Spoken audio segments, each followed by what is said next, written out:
Is Canada at a crossroads? Does the government now need to choose between developing natural resource projects, fighting climate change? Is it an either-or scenario? And how do things get built when there's so many pockets of resistance? Let's get some insights from the former federal cabinet minister and the current premier of Alberta. He joins us now, Jason Kenney. Great to have you here. Premier, before we start on that, we just had Bill Morneau on talking about the federal government's response to what could be an economic recession caused by coronavirus. It was hard to determine if they've actually got a plan. What's your sense of how the federal government is preparing for the economic fallout of the coronavirus? Well, Evan, I would say that it's exactly because of a potential event like this why governments should try to be fiscally responsible. If you're running large deficits, even during times of reasonably good growth, it doesn't bode well for inevitable downturns. And certainly in Alberta, we're trying to do our part with a policy to reduce spending prudently by about 3%. Based on our current projections, that would get us to a balanced budget, eliminating the largest provincial deficit in Canada over the next 3 years.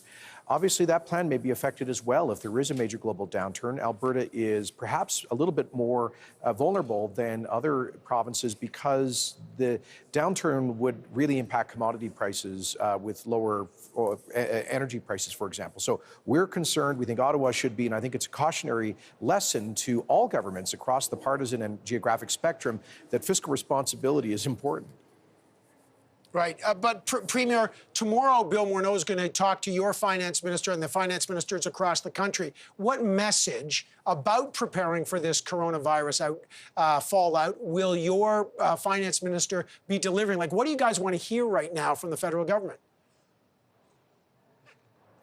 Well, first of all, I mean, in terms of the coronavirus, obviously, we have excellent public health officials across Canada. Our own cabinet was just briefed by our chief medical officer today, and they're liaising closely with the Public Health Agency of Canada. So I think there is, very competent technical leadership on containing and potentially mitigating the virus should it come to Canada. But on the economic and fiscal front, Evan, we continue to be in our 5th year of economic stagnation in this province. Some indications that we may have actually been in a recession last year in this province, and incomes are still down by 10 points. Unemployment far too high in this province, a province that has been a huge generator of job creation, high incomes, and tax revenue for the rest of the country. So our request to Ottawa is to give us at least a little bit of fairness in terms of fiscal transfers. We contribute about $20 billion net to the rest of the country. We're asking, and we're supported by all 13 provinces and territories in this, we're asking for a retroactive lifting of the fiscal stabilization program, which is kind of an equalization rebate for provinces that go into a significant downturn. So we hope that we'll get a positive response to that call from all provinces.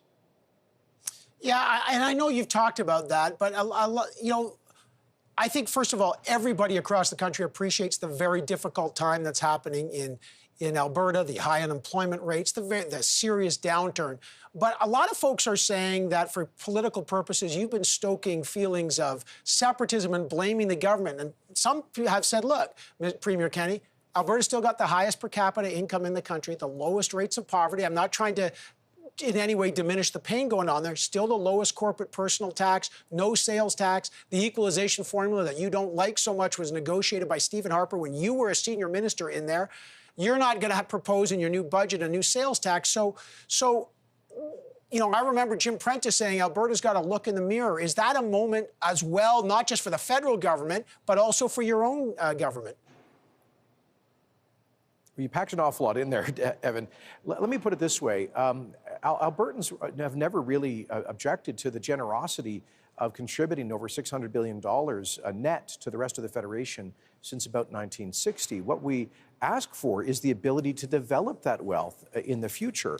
And when Stephen Harper modified the equalization program, you'll recall it upset Quebec and Newfoundland. But when he changed that program back in several years ago, we had a federal government that was approving pipelines, that was defending Canada's energy industry. Now we have a government that killed the approved Northern Gateway pipeline, killed Energy East by changing the regulatory rules midstream, through regulatory uncertainty, participated in killing the $20 billion tech resource mine, uncertainty that drove Kinder Morgan out of the country, left taxpayers holding the bag on the Trans Mountain expansion, the Bill C-69, the No More Pipelines law, the tanker ban, which prejudicially attacks a resource from only one province, Alberta, and many other policies that have been, have had a huge damage to our economy here. We're not asking for a special deal. We're just asking for the ability to develop the resources that have done so much to employ Canadians and build schools and hospitals from coast to coast. And I get that, but I'm just trying to figure things out. Like the tech mine is a really important thing. You've said you wish that was approved. It could be potentially in the future 7,000 jobs. But the president of tech mine called out the federal government for sure. He also called out your province, as did the Calgary Chamber of Commerce, to get more serious about climate change, committing to a cap on oil sands emissions. But there's a lot of the focus is on the carbon price. Has that recalibrated your own view that maybe you got to make peace on the climate issue and make something of that to try to get businesses some stability on that, Premier?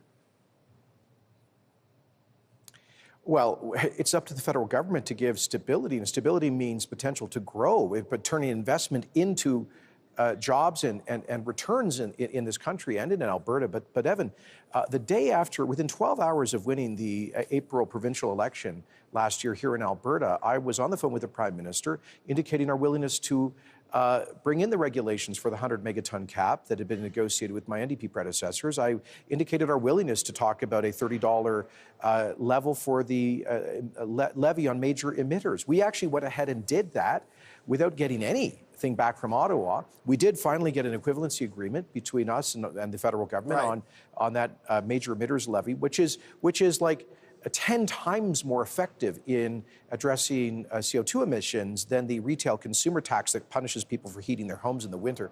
And we're also working on rigorous methane regulations, seeking a federal equivalency agreement. Our joint study shows that our regs are actually more effective than Ottawa's at lower cost. We've worked with the federal government and Indigenous communities on wildlife and habitat protection for caribou and bison, for example, around the proposed tech mine. I've been asking the federal government now for 9 months to work with us on a common understanding, to find common ground on these challenging issues. And last week, Seamus O'Regan admitted that the federal government doesn't have a net zero policy. That was something they threw into their platform with apparently very little understanding of how to implement it. Yeah. So we're willing and ready to sit down at any time. But I got to tell you, on the tech thing, tech never once, in months working with us, ever raised Alberta climate policy. I mean, it was in the letter. Evan, that's all. I mean, I just read the letter. I don't know. I mean, they clearly said in the Chamber of Commerce, listen, there's probably a lot of factors there, the price of oil, maybe the instability and the resistance. But that's clearly one of the issues. They believe that Go ahead. Regulatory uncertainty is the issue. It should have been approved. That company wanted it approved, but the months of further attacks on that company is something that is a price they weren't prepared to pay because of the federal delays. Federal government should have been in a position to approve that because it is a path forward. Projects like that would operate at less than half the carbon intensity of the oil sands generally, less than half that would be in the bottom half of carbon intensity for North American oil. That's the way forward as long as the world needs that kind of energy. And we're willing to work with the federal government within reason on that as long as there's a path to growth and jobs. All right, and we'll find out if Alberta ends up investing in some of those things, but I got to leave it there for now. Premier Kenney, great to have you on the program. Thank you, sir. Thank you, Thanks very much, Evan.